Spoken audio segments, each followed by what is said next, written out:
Có người này cho này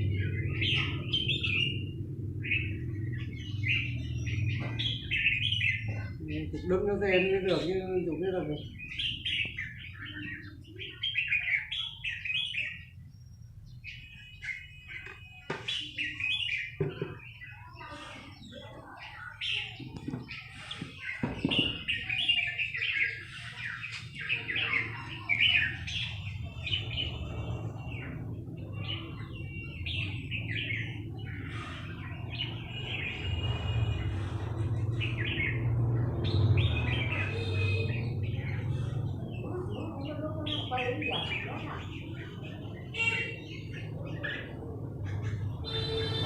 Sang đó.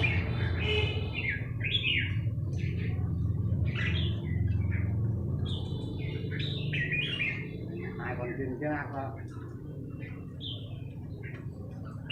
Con cú đuôi nó phải cho luyện cho dân quen đi ạ. Không thấy chim rừng nữa không dám chơi.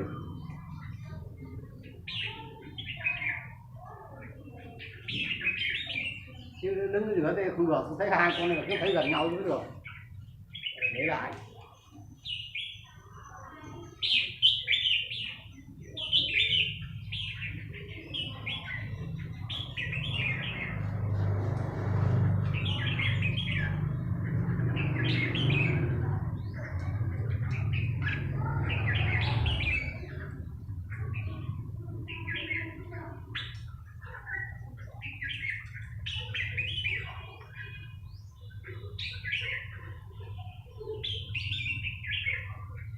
Dạ, con cái chim Đinh Bình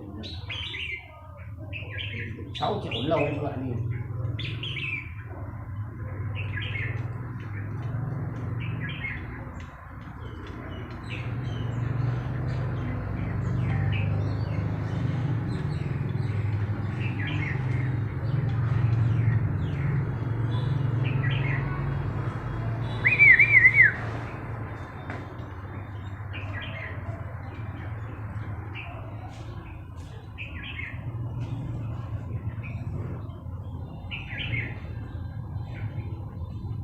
Đây, cái lòng 350 em bán là giống như này.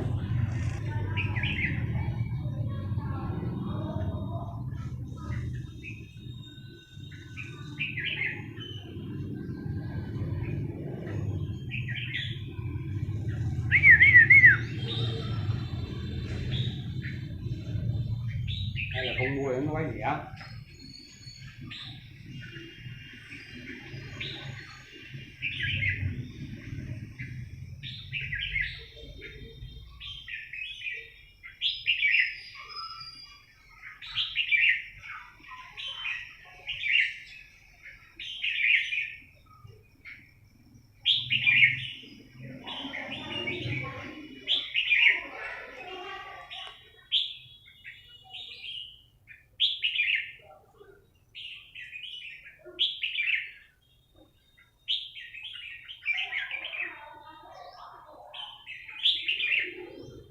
Hai con này giờ tháo phát đánh nhau luôn.